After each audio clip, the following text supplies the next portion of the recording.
کرتی, ہم نے کون سا کچھ کرنا ہے. یہ ظلم اپنی جان پہ کرتے ہیں, اپنا وقار خراب کرتے ہیں, رب رسول کے مجرم بنتے ہیں. لیکن میں مذہبی لوگوں سے بھی گزارش کرتا رہتا ہوں, چھوٹا آدمی ہوں, کئی دفعہ اپیل کے درد کے انداز میں مدرسے میں طالب علم پڑھتے ہیں, تو ان سے میں کہتا ہوں کہ بھائی آپ نے کہا ہے کہ فجر 6:10 پہ ہوگی اور مصلی پہ بیٹھ کے کہا, اب یہ 11 نہیں ہونے چاہیے. آپ نے وعدہ کیا, آپ نے سچ بولنا ہے, غلط بات نہیں کرنی. جمعے والے دن میں نے اعلان کیا جمعے میں دوستوں کو کہ آپ 2:15 بجے تک آ جانا, انشاءاللہ مناسب موقع پہ جماعت کھڑی کر لیں گے. آپ گنجائش رکھیں بات میں, تاکہ آپ سیدھی بات کریں, کھری بات کریں, ٹھیک بات کریں. یہ حافظ صاحب جو میرے ساتھ رابطے میں تھے مجھے کہنے لگے آپ جنازے سے واپسی پہ آ جائیں. میں نے کہا صاحب مجھے نا حضرت شیخ الحدیث صاحب رحمۃ اللہ علیہ کے جنازے میں نا 2 گھنٹے لگ گئے تھے نکلنے میں. اب یہ نہ ہو کہ آپ مجھے فون کریں کہاں پہنچیں اور آپ بد اعتمادی کا شکار ہو جائیں, نکل کیوں نہیں رہے. تو یہ سفر ہے, اللہ کی حکمتیں. میں وعدہ اس طرح کا کرتا ہوں جس کو پورا کر سکوں, باقی تو اللہ کے پاس حکمتیں ہیں نا ساری. سچ بولیں, دیانتداری کا مظاہرہ کریں. حضرت عبداللہ ابن عمر رضی اللہ تعالیٰ عنہ کہتے ہیں کہ میں حضور کی بارگاہ میں جاتا تھا نا جب زیارت کے لیے, تو کاغذ قلم لے جاتا تھا, کاغذ قلم. حضور کی ہر بات میں لکھتا, میرا بڑا شوق تھا. حضور غوث پاک رضی اللہ تعالیٰ عنہ جب تقریر کرتے تھے تو 400 علماء کاغذ قلم لے کے بیٹھتے تھے, اور آپ جو نقطہ بیان کرتے, اقوال, ارشادات, لوگ اس کو نوٹ کرتے. حضرت عبداللہ فرماتے ہیں کہ میں وہ ہر بات لکھ لیتا تھا. مجھے ایک صحابی نے کہا کہ حضور صلی اللہ علیہ وسلم نا کبھی جلال میں بھی ہوتے ہیں, اگر کوئی دین کی حدود توڑے تو سرکار جلال فرماتے ہیں. کبھی کبھی بڑے خوش بھی ہوتے ہیں, پیار میں بھی باتیں کرتے ہیں. تو ہر بات لکھ لیتا ہے, جلال والی بھی, جمال والی بھی, روٹین والی بھی. جو روٹین کی گفتگو وہ لکھا کر, جلال جمال والی نہ لکھا کر. آپ فرماتے ہیں میں نے اس کی بات سنی اور میں نے نا لکھنا چھوڑ دیا. قربان جائیں, یہ میرے نبی پاک کی شان ہے کہ محفل میں کوئی آتا ہے, بیٹھتا ہے اور کرتا کیا ہے, ہر جگہ کریم نظر رکھتے ہیں. یہ حضور کی شان ہے. سرکار دو عالم صلی اللہ تعالی علیہ وسلم نے پوچھ لیا, فرمایا لکھتے تھے اب کیوں چھوڑ دیا؟ عرض کی یا رسول اللہ صلی اللہ علیہ وسلم مجھے نا ایک صحابی نے کہا حضور کبھی جلال میں ہوتے ہیں کبھی جمال میں, سارا کچھ نہ لکھا کر. تو حضور میں اب روٹین کی باتیں لکھوں گا. قربان جائیں, حضور نے فرمایا اکتب اکتب اکتب, اور تو لکھا کر لکھا کر لکھا کر. میں کسی حال میں بھی بات کروں میرے منہ سے جو بھی نکلتا ہے حق اور سچ ہی نکلتا ہے. لکھا کر, میں جو بولتا ہوں وہ سچ ہی بولتا ہوں, دیانتداری کے ساتھ چلتا ہوں. میرے زبان سے جھوٹ نکلتا ہے, مزاج ہی نہیں. کبھی کبھی نا کبھی کبھی جھوٹ بولنے میں مشکل ہوتی ہے, سچ بولنے میں مشکل ہوتی ہے. جھوٹ میں آسانی محسوس ہوتی ہے. صحیح کہہ رہا ہوں میں. دعوے شاوے بندہ اچھے کر لیتا ہے, نفس کو راضی کر لیتا ہے. تو کبھی کبھی وقتی طور پر سچ بولنے میں نا مشکل ہوتی ہے. اس کی دلیل حضرت کعب بن مالک رضی اللہ تعالیٰ عنہ فرماتے ہیں حضور تبوک سے واپس آئے تو جو جان بوجھ کے نہیں نہ گئے تھے, کہ بخاری ہے, انہوں نے تو بہانے کر دیے. کسی نے کہا میری بچی بیمار تھی, کسی نے کچھ کسی نے کچھ. فرماتے میں نے سچ بولا. پہلے میں نے بھی سوچا, میں تو سستی کی وجہ سے نہیں جا سکا تھا, ارادہ تھا گھوڑا بڑا تگڑا ہے کل نکل جاؤں گا, پھر سوچا پرسوں نکل جاؤں گا, سستی ہو گئی, ہو جاتی ہے. اس لیے حکم ہے کہ نماز وقت پہ پڑھ لو. جس نے کہا نا ٹھہر کے پڑھوں گا, اس کی کئی دفعہ ٹھہر ہی جاتی ہے. پڑھنی ہے تو پھر وقت پہ پڑھے.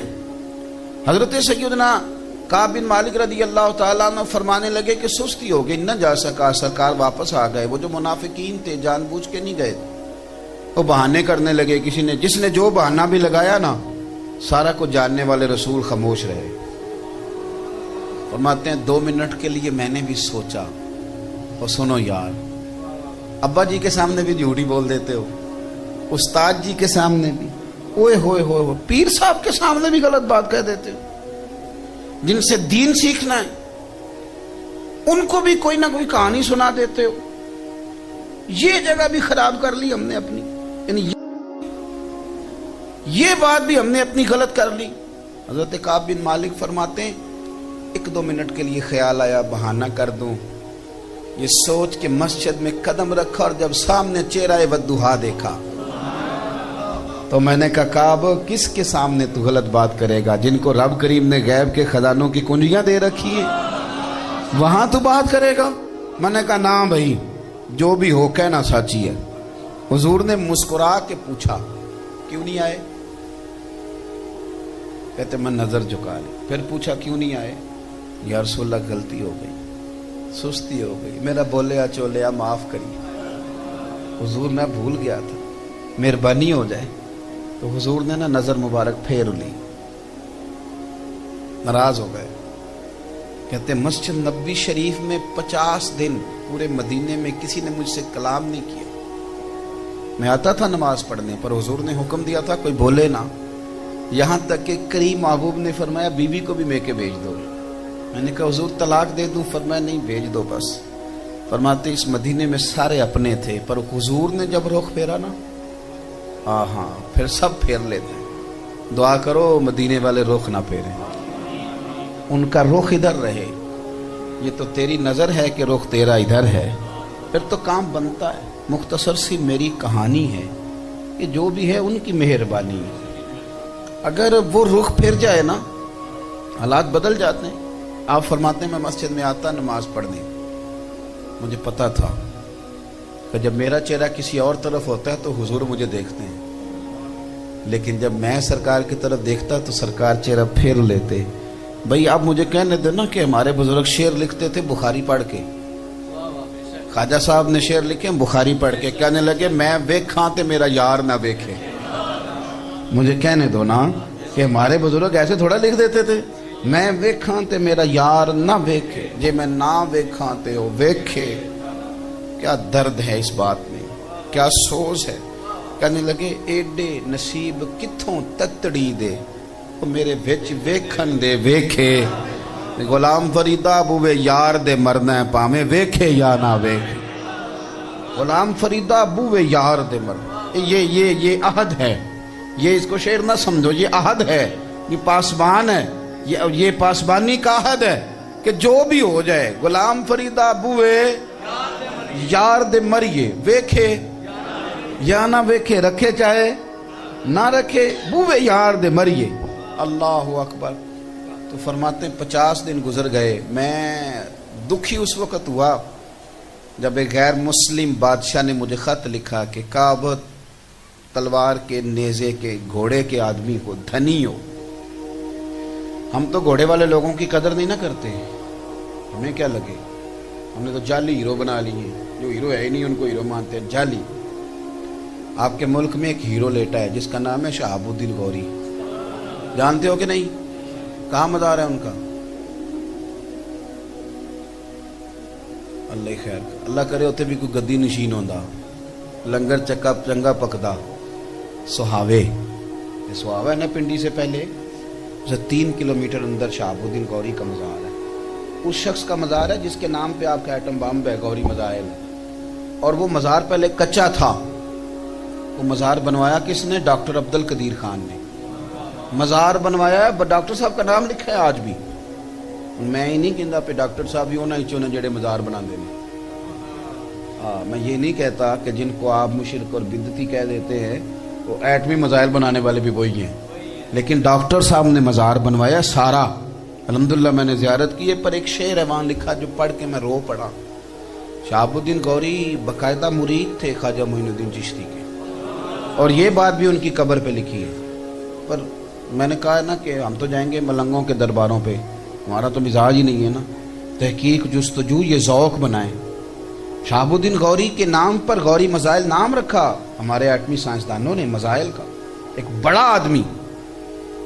تو اس کی قبر پہ جو آخری شعر بہت لکھے ہیں، تو ایک شعر آخر میں یہ لکھا ہے کہ اپنے بھی جس کو بھول گئے تھوڑی دیر میں،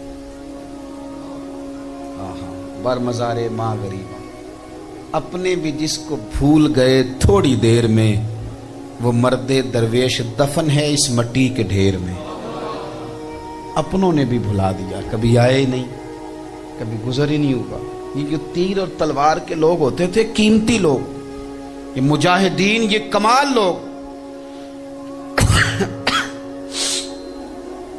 حضرت کعب بن مالک رضی اللہ تعالیٰ عنہ فرماتے مجھے خط لکھا ایک غیر مسلم بادشاہ نے. اس نے کہا کہ جناب مجھے پتہ چلا ہے کہ نبی پاک صلی اللہ علیہ وسلم آپ سے ناراض ہیں، تو آپ میرے پاس آ جائیں، میں بڑا عہدہ دے دیتا ہوں آپ کو. آپ فرماتے ہیں میرا کلیجہ اس دن پھٹ گیا. میں نے وہ خط پاڑ کے جلتے ہوئے تندور میں پھینکا اور میں رو پڑا. میں نے کہا یا اللہ یہ لوگ کیا سمجھنے لگے، میں گناہگار ہو سکتا ہوں پر مدینے والے کا غدار تو نہیں نہ ہو سکتا. حضور یہ لوگوں نے کیا سمجھے خرید لیں گے، یہ اتنی بڑی بات میرے بارے میں.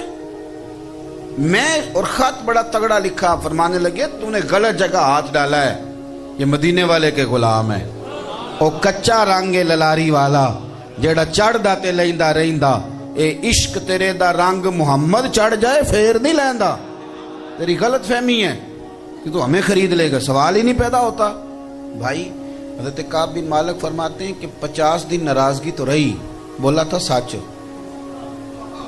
پریشانی تو رہی، پر لوگوں پھر میری دیکھو اللہ نے شان یہ بنائی کہ میری توبہ کا اعلان رب کریم نے سورہ توبہ میں بیان فرمایا.